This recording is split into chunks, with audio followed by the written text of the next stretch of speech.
quality of life for the people living in Bimstec countries. Also, your message that the strategy has to be customized for each country because every country is unique, special and important. May I now invite Mr. Wanchai Varabitya, Deputy Permanent Secretary, Commerce of Thailand, to please address us.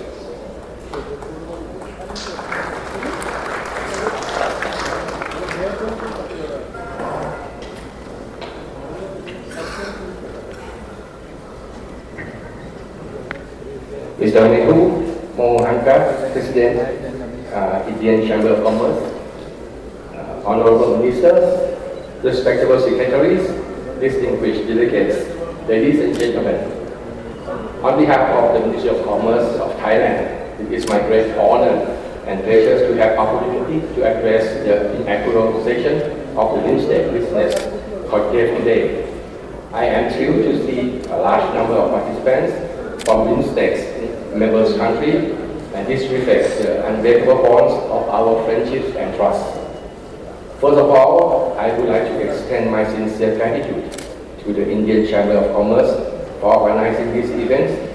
These events bring key policy makers to exchange ideas, identify challenges, and explore opportunities to make Bimstec a more prosperous, resilient, and sustainable region. It will also provide an excellent opportunity for entrepreneurs in the Bay of Bengal regions to strengthen their business network, which will help further enhance our intra-trade and investment. These events provide what we need to promote the regional economics, integration, and the linkage of our trade and investment. Excellencies, as the current chair of Bimstec for the years 2022 to 2023, Thailand is committed to further advance the Bimstec cooperations through our themes of hospitality, resilience, and openness, or pro-Bimstec, to support a strong economic recovery and promote inclusive and sustainable regional growth. Trade is an essential building block for our regional integration. I am pleased to share that the trade relationship between Thailand and Bimstec has been cordially and successfully fostered throughout the years. Thailand trade with Bimstec members countries for the past 5 years during 2017 to 2021 value about $20.1 billion on average. For 2023, trade between Thailand and Bimstec account to $23.5 billion, representing an increase of 19.25% from the same period of the last year, accounting for 4.7% of our total trades. Excellencies, to realize the greater intra-trade in our region, Bimstec need to focus on promoting our economic ties, encouraging the private sector participation, facilitating trade and transit, and avoiding the implementation of unnecessary measures that could be created barrier to trade and investment. Since 2004, Bimstec's members countries have been engaging in the negotiation of Bimstec FTA as a key mechanism to help enhance the intra-regional trade and to realize the true economic potential of the regions. The Bimstec FTA would be a crucial mechanism to boost economic recovery among the Bimstec members countries, especially during the challenge of the global economic uncertainties. As for Thailand, we attach our great importance to the Bimstec FTA negotiation and remain faithful to see an early conclusion of the Bimstec FTA negotiations. Thailand has shown our strong willingness to actively participate in all the negotiations meetings while exercising our utmost flexibilities. Thailand believes that the Bimstec FTA would help reduce unessential trade barriers, facilitate business of our private sectors, and foster a vibrant regional value chain through investment. Excellencies, in conclusion, economic cooperation and linkage is crucial to promote a more resilient, prosperous, and sustainable Bimstec region. Thailand is pleased to express our full determination and goodwill to continue and deepen our economic tie with all the Bimstec members countries at all levels, from the government to private sectors. Once again, I would like to thank to the Indian Chamber of Commerce, ICC, for organizing the Bimstec Business Conclave. Looking at the distinguished participants, I am confident that discussion and business activities that are going to take during this event would be very enriching and meaningful. We should all reap the utmost benefit from this event. I'm looking forward to this successful event in the next 3 days. Thank you very much. Excellency, thank you. I think Bimstec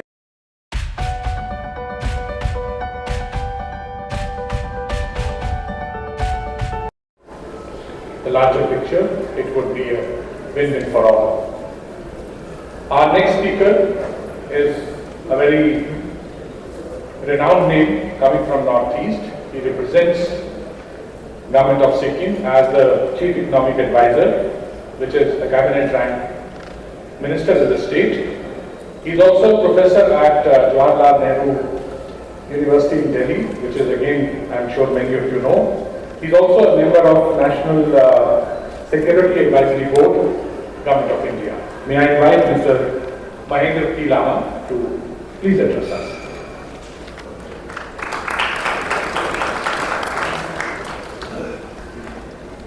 Well, thank you very much, Aman, and namaste to all the very distinguished delegates.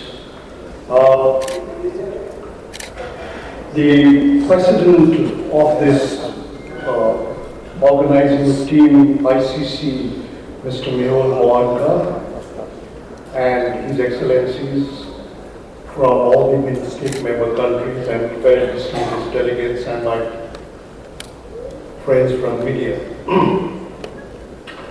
I'm going to be slightly different today, precisely because we have been working on regionalism process in this part of the global world. We have 4 major initiatives in this particular geography: the SARC, the Bimstec, and we had ECIM, Bangladesh, China, India, Myanmar. And of course, now we have a small sub-regional grouping known as BBIM.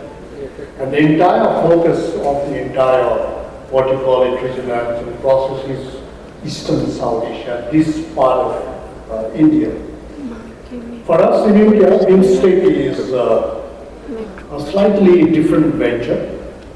That is because this is a meeting of 2 inter-regional organizations, inter-regional partners, including Thailand and Myanmar that side and the South Asian countries that side. And this is a core element in India's, what our Honorable Prime Minister says, Act-East policy and the India's Greater Mekong cooperations and of course India-ASEAN free trade regime. I would say that in case of Bimstec, we should not really fall into the trap of the SARC process.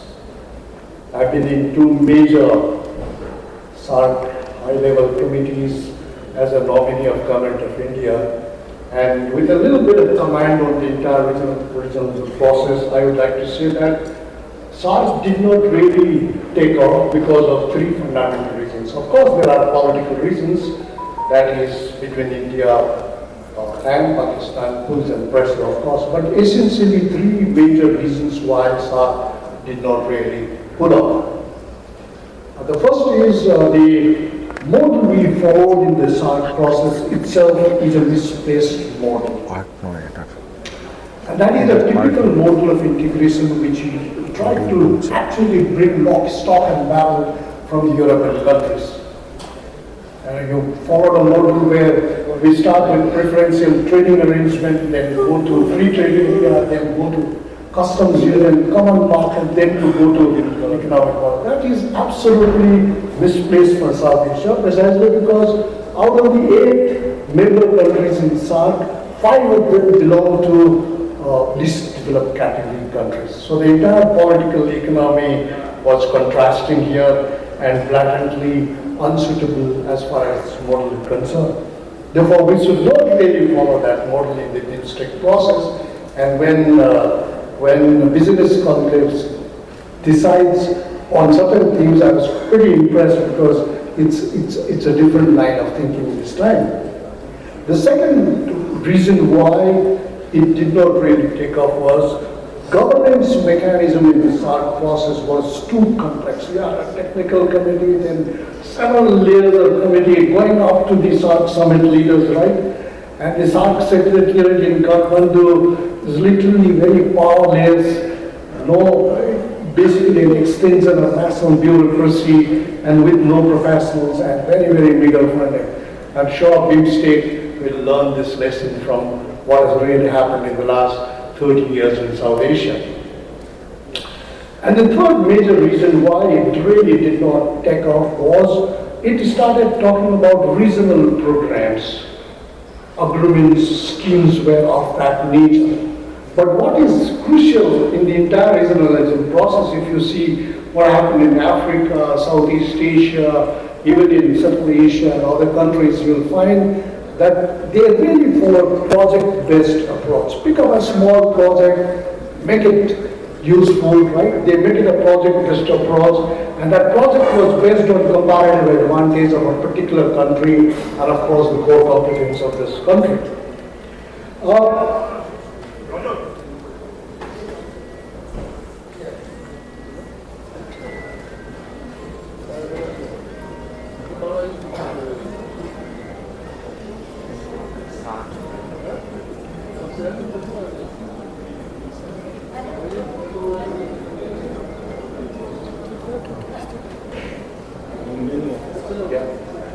Sorry. So, today's Bimstec, I would say, has been taken forward against 4 fundamental yet far-reaching changes. We can see 4 fundamental changes in the entire region. First is, of course, India's neighborhood first or Act-East policy, which is the core of our foreign policy. And in this entire newer principles of foreign policy, we say connectivity is the key. So idea is to create comprehensive connectivity, right? And several contact points with the neighboring countries. We have a trilateral highway which is likely to be completed very soon. We have a shipway port project where you take directly ship loads of goods to shipway, then take it to Mizoram and other other northeastern countries, right? You have a large number of border crossing points with customs, land customs stations with integrated checkposts, and the situation is fast changing. 10 years back, nobody really got root of the northeast region. It was a no-go situation. Today you have Asian Development Bank, World Bank, UNDP, even AIIB, Asian Infrastructure Investment Board, can come to the northeast region and do a large number of activities. So you have Asian highways running that side, you have rail lines, you have waterways.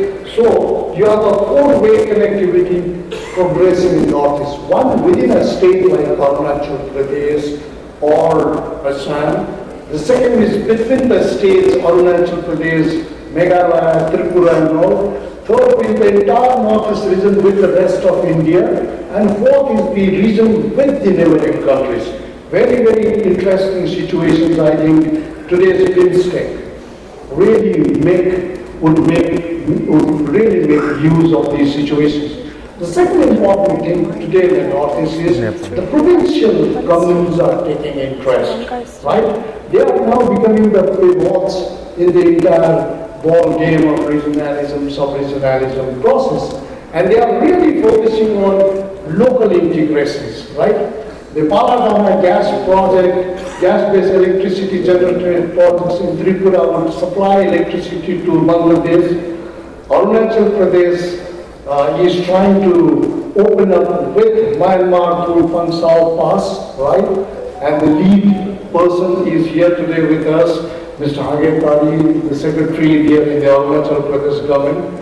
Doncheng Tawang in Arunachal Pradesh is being considered as a new development port with Bhutan, right in the Trasiang phase of Bhutan. In Sikkim, our own Honorable Chief Minister Prem Singh Tabang is negotiating with the government of India to open a new trade route in the mountain areas known as Chihuahua with Nepal, eastern part. Many things are happening at a very, very local level, and that gives a tremendous degree of confidence and strength, right?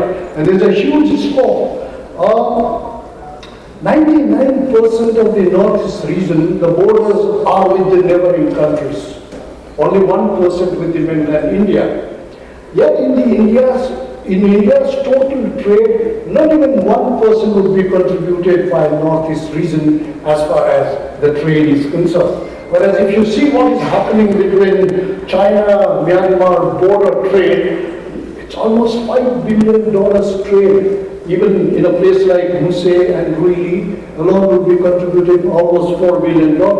I can see Thailand and Myanmar. I'm talking about the border trade, right? Border trade would be almost more than $4 billion. But look at India and Bangladesh, border trade with a country like Myanmar at a very, very bigger level.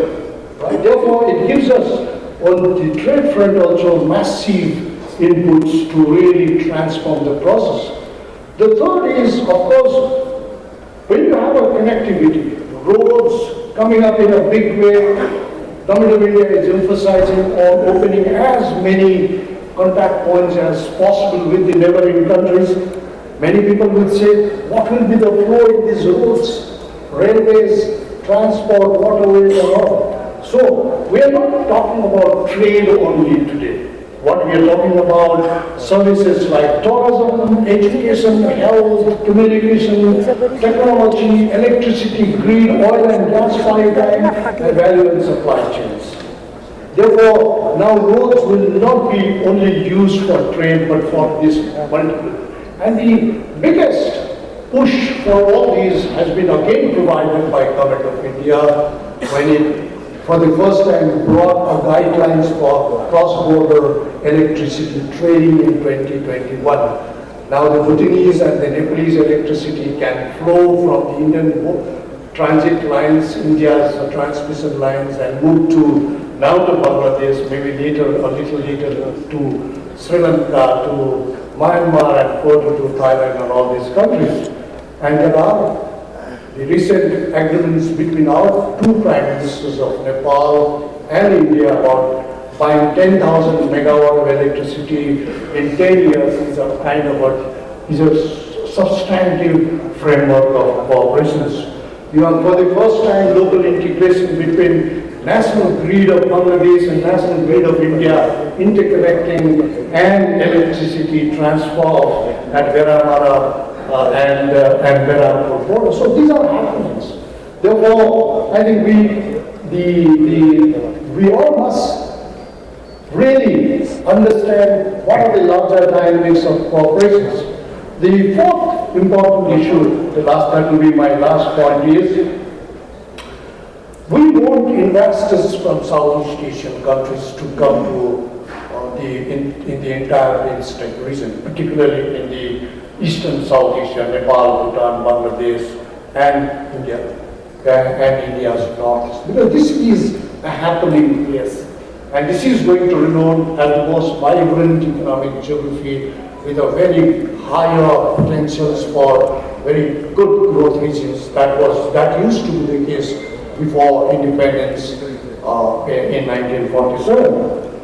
Now, but investors are not coming. Why investors are not coming? We looked into various regions. You have prominent institutions like ICC doing exhibitions, investment marts, trade marts across Southeast Asia, right, and in South Asia also. But yet investors are not coming. And Whenever we do our investors meet, large number of investors come, make commitment, but when it comes to really making investment at the ground level, very few, 1%, 2% of the commitment, they come and do the investment here. So we really wanted to look into why investors are not coming, right? Investors are not coming precisely because so far we adopted a top-down approach. We invited ministers, we invited top industrialists come down. But so when we went to a number of countries in Southeast Asia, in a study which was conducted by Northeast Development Financial Institutions, we suddenly realized that they are not coming precisely because there are several gaps. When you talk to investors, you went so successfully, participated in the ICC program in Guwahati or the Assam government's program in Guwahati, but you didn't come. Why didn't you come? Then they will tell us, oh, there is a staggering gap between what we are told in the investment marks and when we really go back to investing, we find so many gaps. So we identified 8 gaps, and these gaps are related to knowledge and information gap was the first one.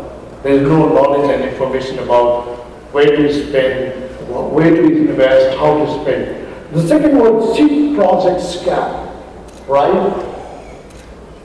We do not know what kind of projects would be really extended and will be really connected with the market. The third was matchmaking gap. Who is our partner there? We do not know. The first one, the fourth one was policy coordination gap. You have a difference in policy between Government of India and the state governments. Within the state governments, you have this policy gap, that policy gap. You have a larger framework of India, ASEAN framework, that is also not there, right? Then the fifth one was startup gap. The sixth one was the steps gap. How do we go about it? If we have a piece of land, how do we really go about it further? How do you get environmental impact assessment clearance, forest clearance, security clearance, so you have these steps gap. And the last final was what you call it, incentives awareness gaps. We have several incentives Government of India extended by Government of India, but no one is aware except few industrialists and entrepreneurs.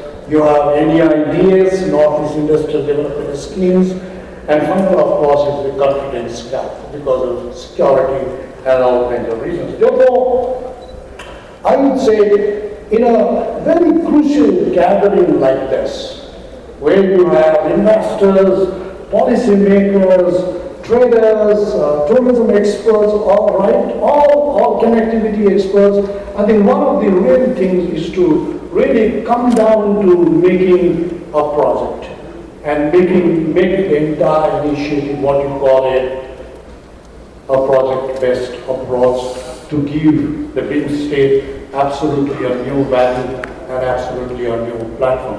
So towards the end, I would like to say that I bring warmest greetings to all of you from the Honorable Chief Minister of Sikkim, and of course the people of Sikkim during this peak monsoon season in Sikkim, not very far away from this. Now you have a one-off flight. Some of you would like to come to Sikkim and enjoy the what you call in Sanskrit the Varsa, to the monsoon there. Thank you very much.